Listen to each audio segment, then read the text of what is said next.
Today's show is sponsored by the ABV Network Merchandise Shop. Check out our large assortment of logo merch and our lifestyle collection as well. Just head over to abvnetwork.com and click on Shop. We are also sponsored by The Bar to Go. The Bar to Go offers a fully customizable carrying case that allows you to take your favorite distilled spirits or cocktail ingredients with you. Whether you're looking for yourself, a customized gift, or logo items for your business or event, The Bar to Go can help.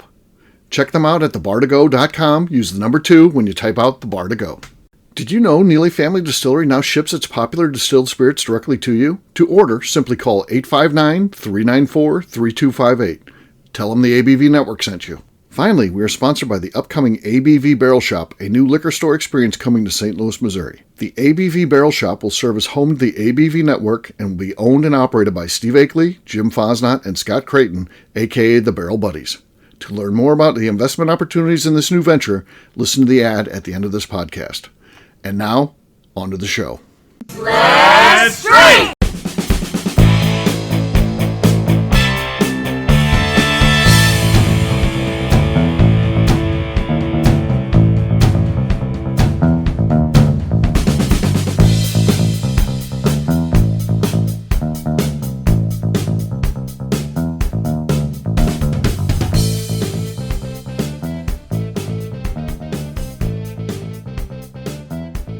Welcome to the Bourbon Daily, the podcast about everything bourbon delivered to you every day of the week.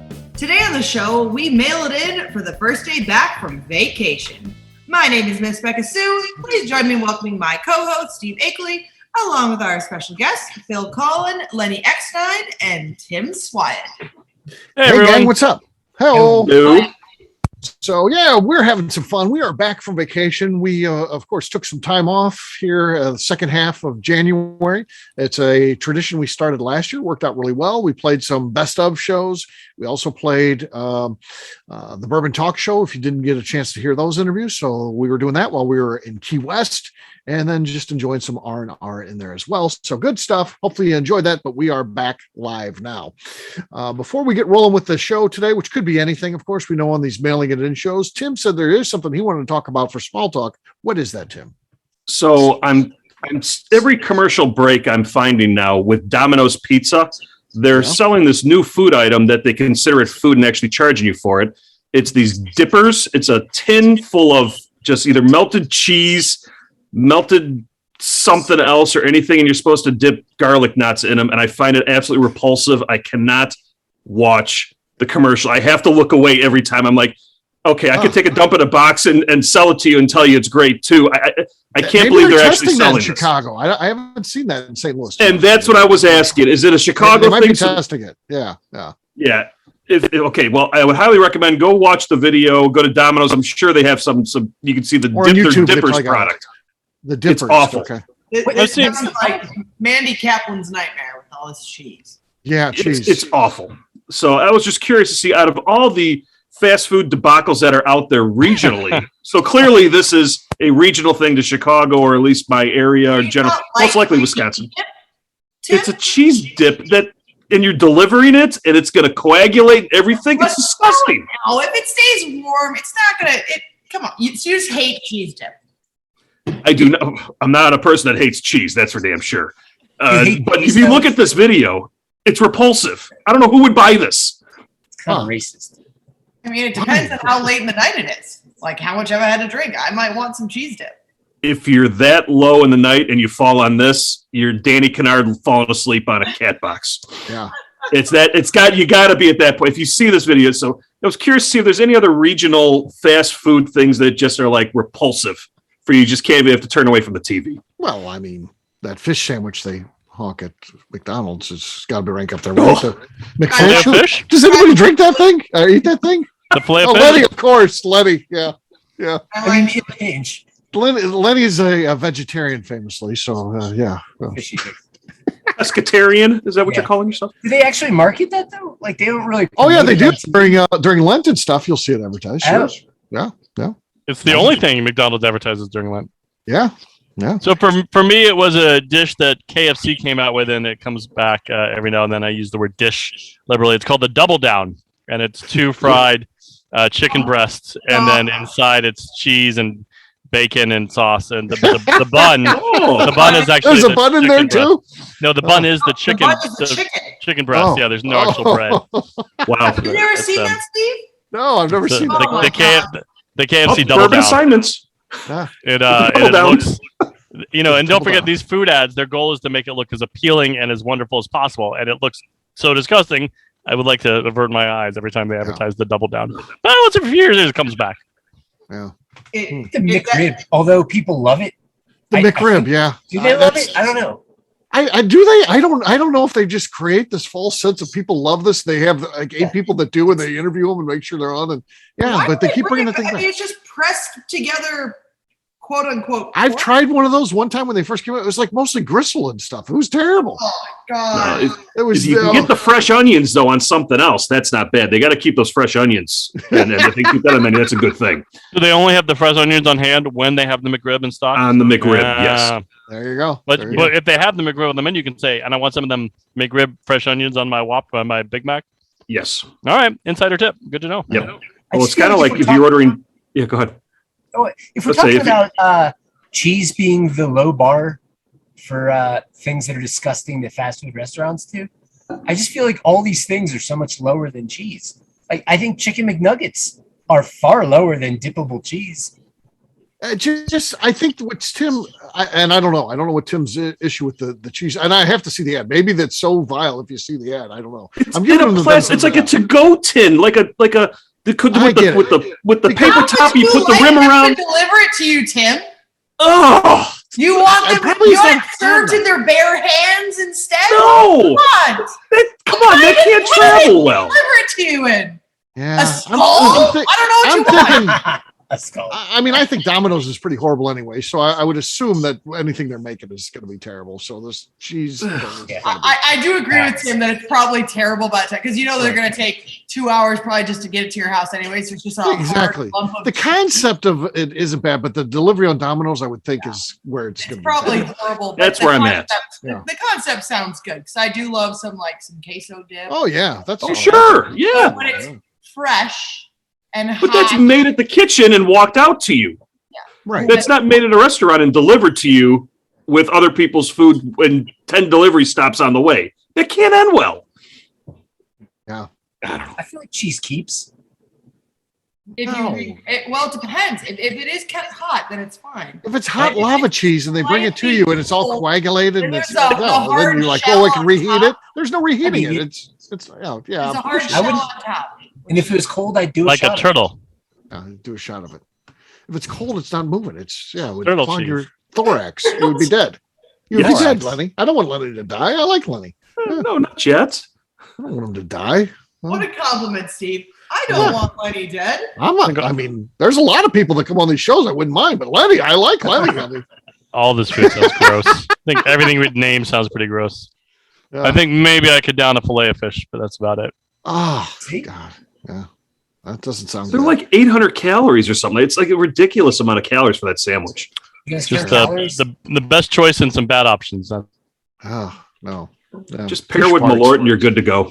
Fish parts is what it is. It's just random fish buttholes, and all the shit they got left over. Lips and assholes. Yeah, lips, eyeballs, assholes, eyebrows, fish eyebrows. That's so much cleaner than a McRib, though. Like I trust. You're not This is gonna. I'm true. not gonna take the side of the McRib. Yeah, that's not If you're gonna be talking my about horse. weird parts of an animal, cows have way more weird parts than a fish does. I think they all got the same, Fish right? don't have lips. Scales are kind of fucking gross, Lenny. Fish have lips. Scales Fish are have fucking lips. gross. Skin off. Yeah. Don't Becca, you've seen fish have lips. I'll don't they? eat some fucking leather before I eat some fucking fish scales. Yeah, fish scales. Yeah. I'm just gonna say that right now. Yeah. Well, Lenny eats. We gotta always have the benefit of the dog because he eats canned fish. So Yeah. that I have some happens. right here. Yeah. And he wears flip flops on planes. Yeah. So Done on those guess what? It is time to drink. What is everyone drinking? Let's start with Tim. Tim, what do you got? All right. I have a nice bottle of Hickory Smoke Whiskey from Deerhammerdistillery.com that was shipped directly to my house from the website. There you go. It works. Oh, That was good. Oh, That was lovely. good. Gonna be tough to beat. Phil, can you beat it? I don't know. As I dig into this 4 as a small batch, I'd like to thank our brand new sponsor, McDonald's, for sponsoring a show where we talk about fish assholes. Yes, you're loving it. You're loving it, folks. 4 is a small batch, a pretty full bottle. So let's. Oh, squeaky! No, Tim's got it. Tim's got the lead. Lenny, you're next. I've got a bottle of Wilderness Trail bourbon. Okay. Whoops. Whoops. Swing and a miss. The first one was actually better. The first one was better. He didn't even pop the cork. So, yeah. Yeah, that was just grip slip. Yeah. Becca, it's a grip slip. Okay, Becca, you're next. Don't let your grip slip, Becca. I've got another sample here. It's a 4 grain. It's barrel 656 from Neely Family Distillery.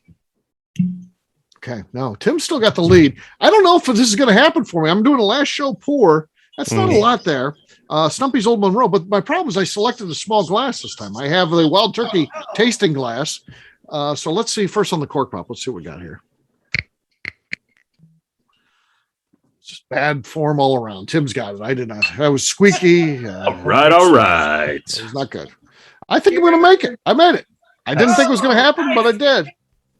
I'll see. So Teamwork makes a dream work. There you go. Yeah. Cheers, gang. Salute. Cheers. All right.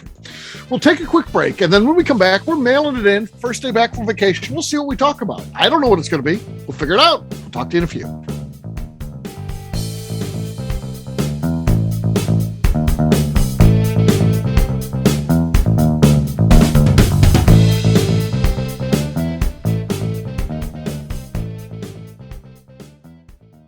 Hello, this is Steve Akeley of the ABV Network. Let's talk about the people who make this show happen. First up is Leatherwood Distillery in Pleasant View, Tennessee. Company founder Andy Lang started distilling as a hobby while serving his country as an elite Green Beret. Andy distilled all over the world during his time in the military and brought this passion back to him in the U.S. when he returned home. A visit to Leatherwood combines Andy Lang's unique distilled spirits and a museum of artifacts from his time serving the U.S. Share a drink with a fallen soldier at their bar where you can grab an acrylic bio off the wall that celebrates the individuals who gave the ultimate sacrifice to protect his or her country. They will also ship their distilled spirits directly to you, so check them out at leatherwooddistillery.com. We are also sponsored by Moonshine University. This longtime partner for the ABV Network helps educate individuals looking to get into the distilled spirits business, service industry employees looking to expand their knowledge, and individuals simply wanting to know more about the process and history of the spirits industry. In 2017, I completed my Executive Bourbon Steward certification at Moonshine University, and it's something I continuously draw upon and connect with fellow graduates. Check out their full listing of classes, including Executive Bourbon Steward certification, production classes, and more at moonshineuniversity.com. Okay, let's talk about Neely Family Distillery. In 2018, I met Royce Neely at an industry event. He started appearing on our shows, and we became friends during my frequent visits to Kentucky. Today, he's leading the way for young distillers making their mark on the bourbon industry. A visit to Neely Family Distillery combines family history, a look at what makes their products unique, and of course a tasting through their whiskeys, moonshines, and creams. Check them out at neelyfamilydistillery.com and visit them in Sparta, Kentucky. All right, back to the show.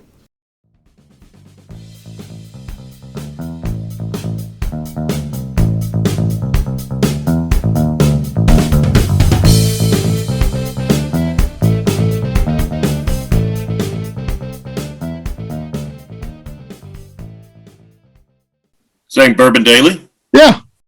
Okay, you're listening to the Bourbon Daily. No, your name first. My name. Yeah. Hi, this is Jason Souter. And? And you're listening to the Bourbon Daily. Perfect.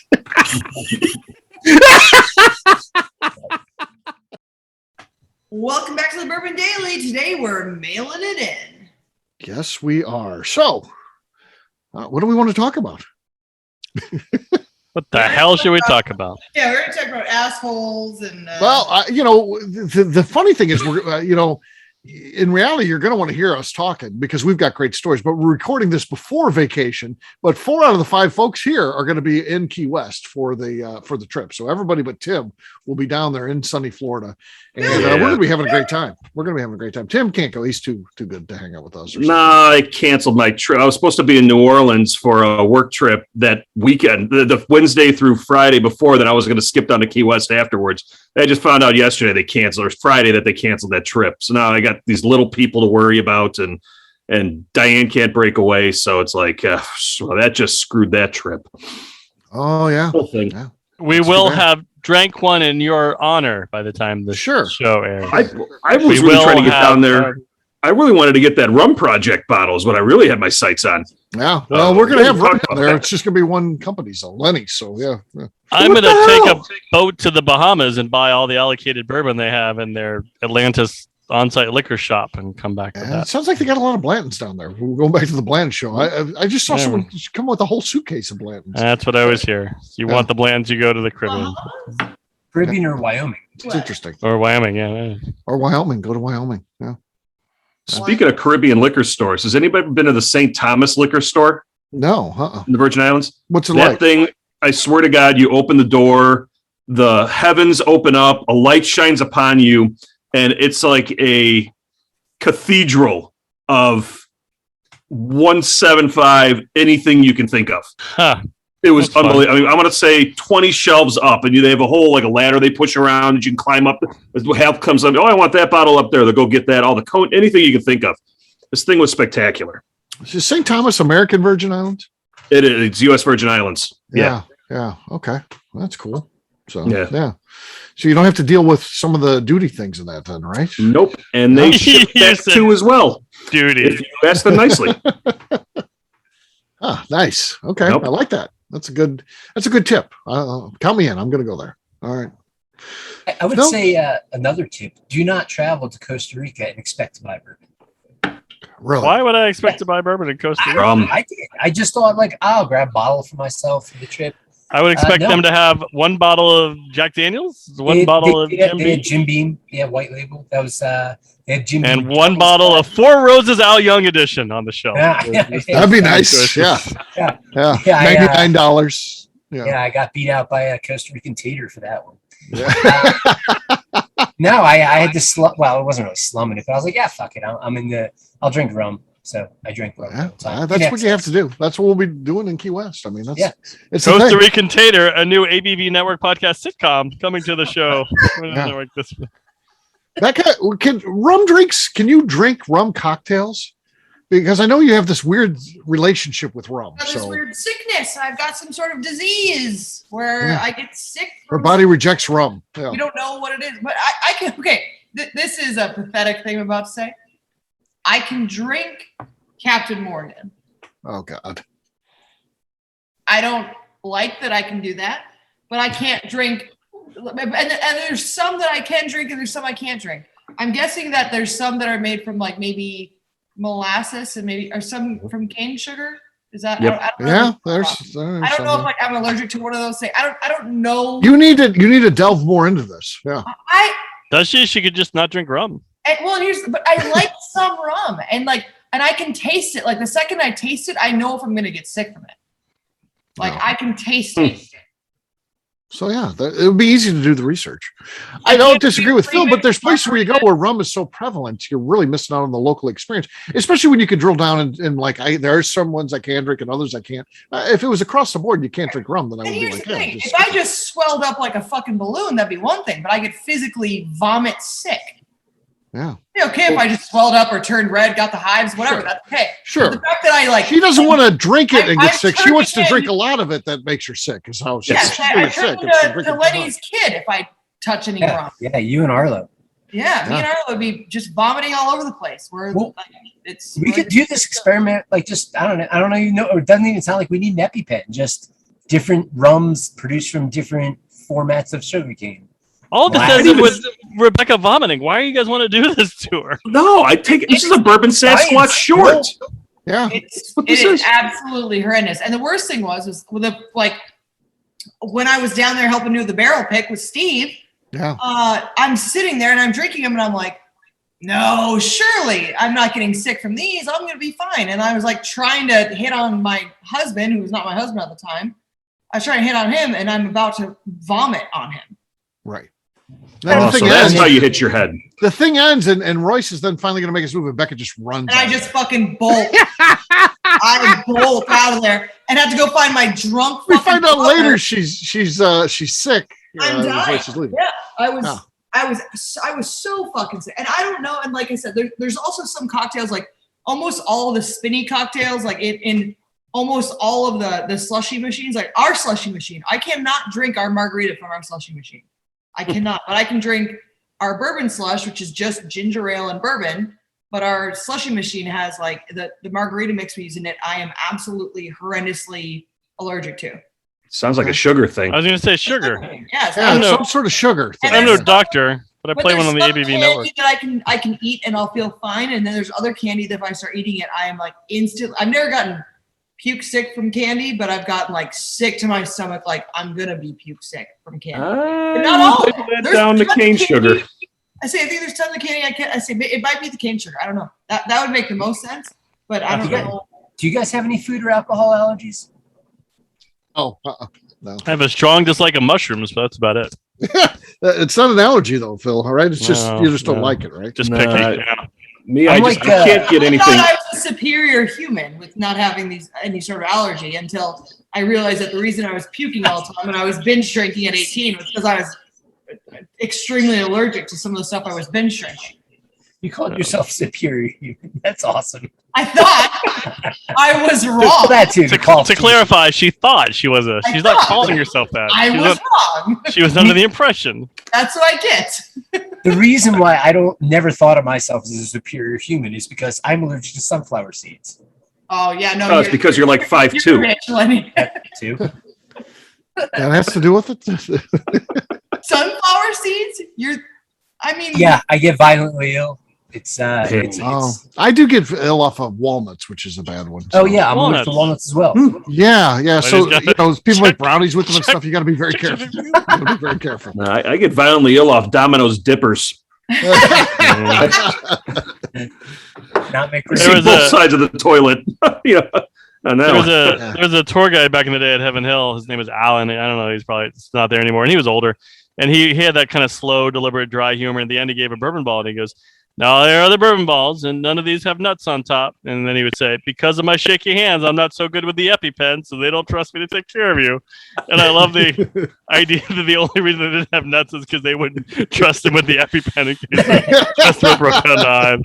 And that got me to laugh every single time he said it, even though I heard it a million times. Yes. Yeah, it's amazing to see people like that are doing a job and keep using the same jokes when you have to experience it multiple times. I used to travel because part of my job was training, and it was interesting to see the sales training guy would have these things built in there that would engage you to get you to talk or to get you to laugh. And I one of the things you'd always do every time, he'd be like, we went up in a helicopter and it was giving the steering wheel in there. What's it called? He's like that steering wheel thing. And somebody would come up with his yoke and they'd be like, yes. Oh yeah. But so the first couple times I was jumping in and helping, then I realized that's part of the show. That's part of the Hollywood. There is it's to make sure that no matter when he's talking, at some point he has something that engages you as the listener there. His way to engage people was to get them to describe the rudder component of a helicopter, get them to say yoke. Yes, because there wasn't like a follow-up joke or anything like that. No, there's not a joke there because here's the deal. You lose people. And if you're just talking, it's a way to bring them back when they're like, I know what that is. That brings them back to, that centers them once again. And that's what you're looking to do. When you're a professional speaker, when you own Phil Talks Whiskey, you're in front of a group. You got to constantly. All I got is bad jokes. How long is their attention span? And you have to then work within that. What are you doing to bring them back? Can it be a joke? Yeah, it can be a joke. Can it be a question? Yeah, but there's other things you got to do too. All right. I do a lot of surveys. Raise your hands. What do you think of this? That helps. I would say on tours, I go, have you guys ever been on a distillery tour before? And like if they're like, no, this is our first, I go, oh, that's perfect. I can lie to you guys all I want then. There you go. And it kicks it off with a good laugh right at the beginning, and then I'm kind of in a better mood, and I'm not as like I'm never. I mean, you get a little bit nervous sometimes when you're doing tours, regardless. But when you throw out that, then they're kind of like, oh, okay, that's hilarious. You're so funny. And I'm like, it's not a joke. It's a pretty good one, though. I might borrow it. I'm not sure. I get, when we have people come in, I'll say, like, has anyone been to another distillery before? And somebody will say, like, Jack Daniels. I'm like, I've heard of them. No one laughs. Like, wasn't that funny? I thought it was No one funny. laughs. That's funny. That's a good joke. I mean, sometimes, but sometimes no one. I'm like, wow, tough crowd. We have our jokes at the distillery that we do. I don't know why I always end up walking into the tasting room whenever Matt's doing a tasting, like after the tour. But I like always end up having to walk in there to like grab something. And when I walk in there, I go, "Hey guys, how was the tour? Do you guys enjoy it?" And they're almost always. There's sometimes where people are like, yeah, and like they're just boring people. But most of the time they're like, "Oh, that was so good. Matt was amazing." And I go, "Not fire you today, Matt." I give him the finger guns and walk out, and he laughs. But then what he has turned around and done to me now, because I do that to embarrass him, sort of, is if I walk in there, he goes, "All right, guys," and we kind of talked about beforehand, but just to embarrass her, we talked about the Green Fairy on our absinthe label. Here she is, the one and only absinthe fairy. And he like waits for me to turn beet red, and then I ask him the question. So we just kind of do a whole lot of like back and forth during tours if we can, because it keeps people laughing because we're being assholes to each other. But also a lot of our jokes are reused, but we still laugh at them every time. Like we genuinely laugh about them every time. That stuff's memorable. That stuff's memorable. Those zingers. You know, if you've ever gone down to a Limestone Branch tour with Fonte or his acolytes doing it, it's the same shtick. And I try not to be that asshat in the crowd that says the joke before they say it. And it's like, because I've been through it. They're so memorable. Those kind of those hooks are so memorable. Each distillery has their own little zinger that I always come back and I try to keep my mouth shut and I bite my tongue. Don't be that asshat that says the joke. Because it throws it off. If you jump in and steal their thunder, it throws it off. Love our dumb jokes. I like to tell people that I've done a lot of, like, we'll talk about our absinthe, and if they're like, are you gonna like hallucinate? And I go, I've done a lot of research and development, and I'll tell you what, I haven't seen anything yet, and it's a lot of research and development. Just alluding that I've like drank a shit ton, and they usually always laugh at it. Sometimes they don't think I'm funny at all, but I don't care about those people. So, well, you should say, well, let me ask our R&D department about that. Hold on a second. Yeah, I'm the R&D department, Beka Sue. What was the question? Oh, good. Yes. Yeah, no hallucinations, and we're aware of. Not that we've seen yet. I used to get them pretty good when, and of course this was, when we're talking my corporate job 10 years ago now that, in front of crowds and this was antiquated at the time. I would say, just as we're starting out the meeting, it's just as a reminder, please put your cell phones on, quiet, turn it off or vibrate so we don't interrupt the meeting. And also just as a quick reminder for those of you with the pager, and everybody be like, pager, that's so fucking old. And I'd be like, just a quick reminder to go ahead and upgrade to the cell phone. I don't know, that joke used to slay back in the early, I'd laugh. 10-ish. That one would slay, but I think it's probably too far removed at this point. But man, it was good back in the day because you'd see that instantaneous of how the fuck, who has a pager anymore? Who the fuck is this guy? You get them. There was that because you'd get them so good because they were anticipating something else. Like you were going to ask them to shut the pagers off too, and so it was good. Comedy, humor. That's tricky right there, folks. That's gold. It's gold, Jerry. Gold. Complicated.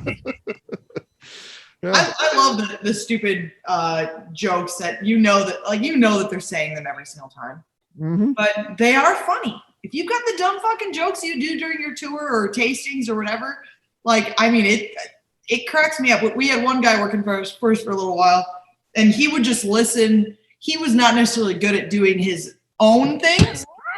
Doing his job, perhaps? Well, he could do whatever he heard us say, and he would do a lot of that.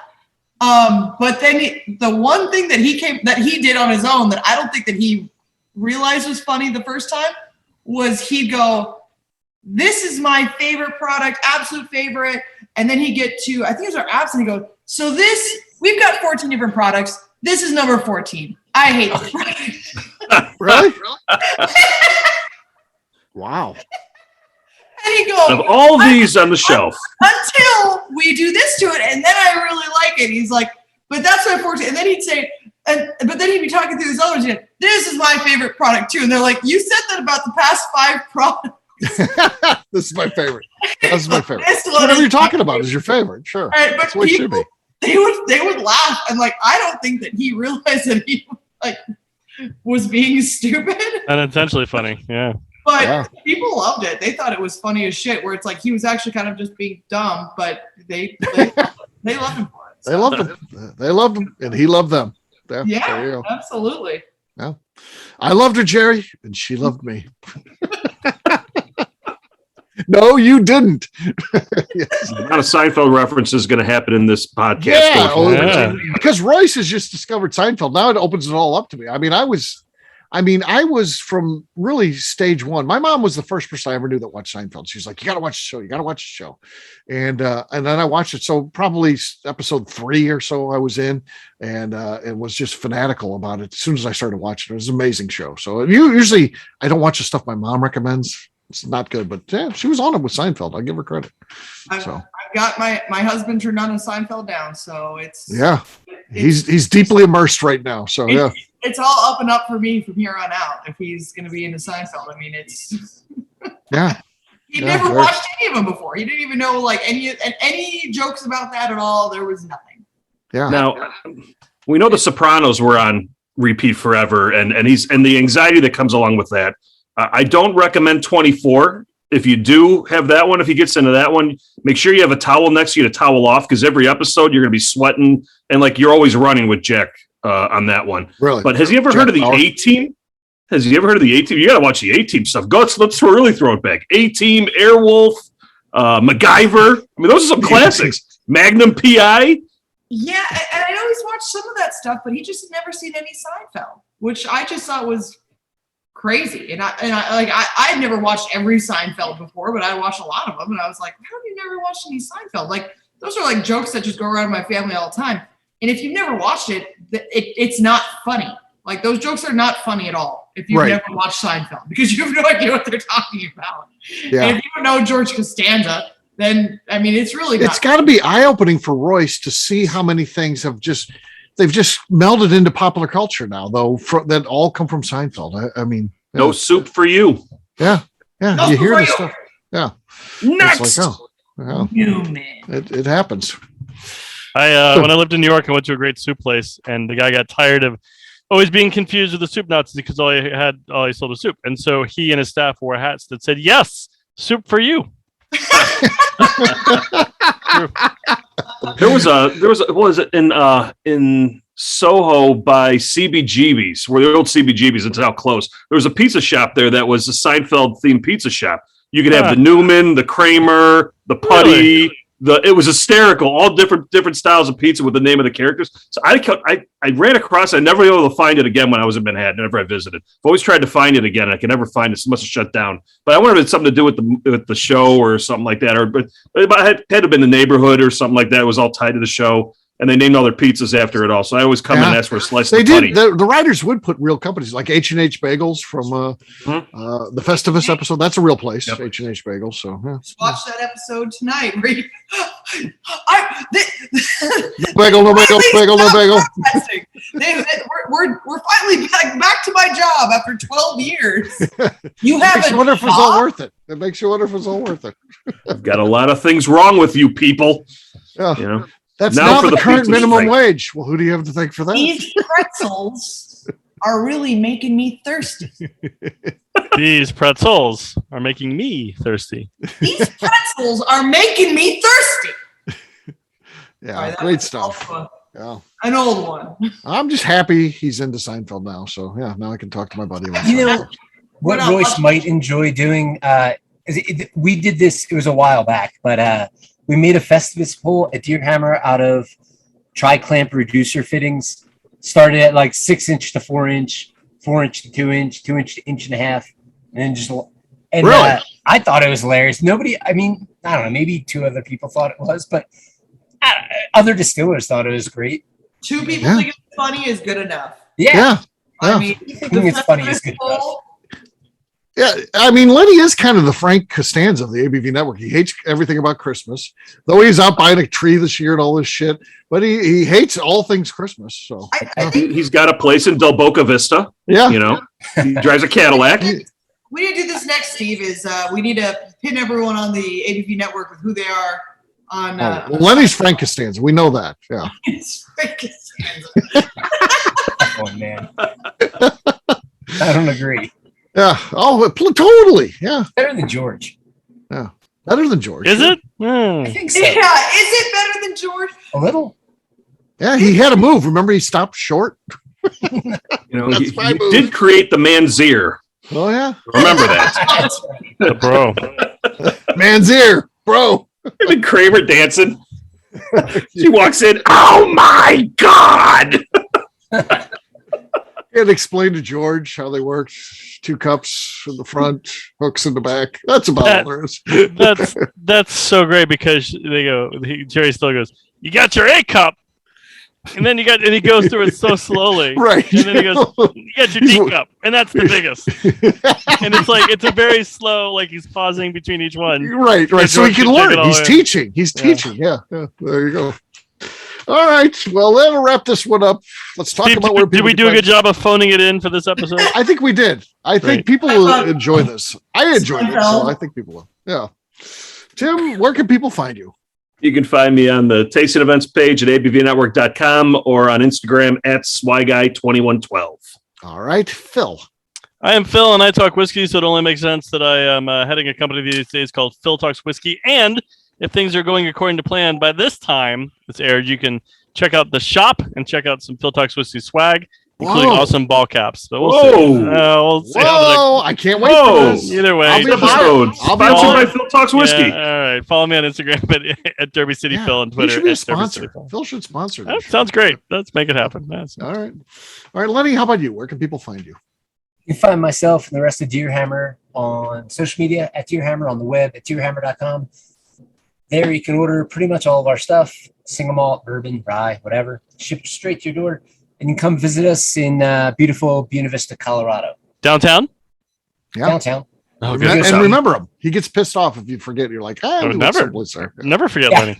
Yeah. The All right, only- Miss Beka Sue. How about you? Where can people find you? You can find me at my house watching a whole lot of Seinfeld, probably still, even though it's January. You can also find me at Neely Dillon Distillery and on Twitter and on Instagram at Miss Beka Sue, 1K, no C's. All right. For me, I'm an easy guy to find. I'm at Steve Akeley on Twitter, Instagram, or Facebook. I've got a website, steveakeley.com. We've also got a company website. That thing's abvnetwork.com. Check it out because everything that we do is out there. Previous shows, blogs, so much more, abvnetwork.com. Miss Beka Sue, anything else to say before we get out of here?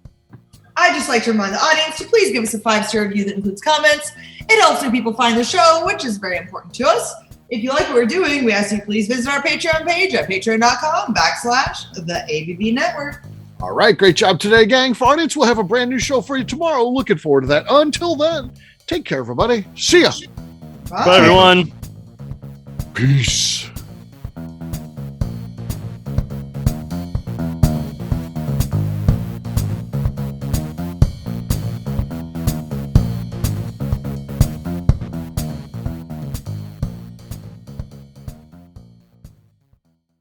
Before we finish the show, let's talk about some great companies that support the ABV network. First up is Moonshine Still Pro. Moonshine Still Pro has a full line of products to help the home distiller. Whether you want to experiment on the stove in your kitchen or you're looking for a bigger setup in your backyard, owner Russell Creed and his team can help. They have multiple still offerings, accessories, and even grain from their partners at Goldstone Mill to assist you in making whiskey on par with your favorite distillery. They can also help you with some fabricated parts you probably can't make yourself if you are attempting a DIY still project. Learn more or order your still or parts at moonshinestillpro.com. Another friend of ours is the Goldstein family at Goldstone Mill. The Goldsteins offer a variety of heritage and heirloom grains to make the finest whiskeys in the world. Plus, they are more than just a grain company. They are truly consultants to make sure the grains they are providing to you or your business meet your highest expectations. Additionally, they work with mills around the country, ensuring shipping is as low as possible for their customers. If you're a distillery, brewery, or even doing this at home, Goldstone can assist you. Check them out at goldstonemill.com, call them at 217-254-6613, or check in via email at hello@goldstonemill.com.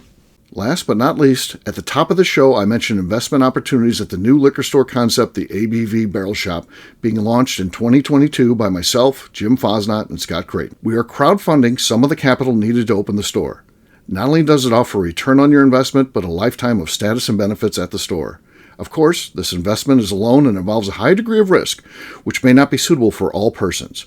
Prospective investors should carefully evaluate the risk and merits of an investment, should confer with their own legal and financial advisors, and should be able to bear the risk of the loss of their investment before considering the investment described herein. If you would like more information, contact us via the under construction website at abvbarrelshop.com and fill out the form. The Bourbon Daily is part of the ABV Network. For more information or to become a sponsor, please visit abvnetwork.com. Thanks for listening, and cheers. This has been a Steve Akeley production.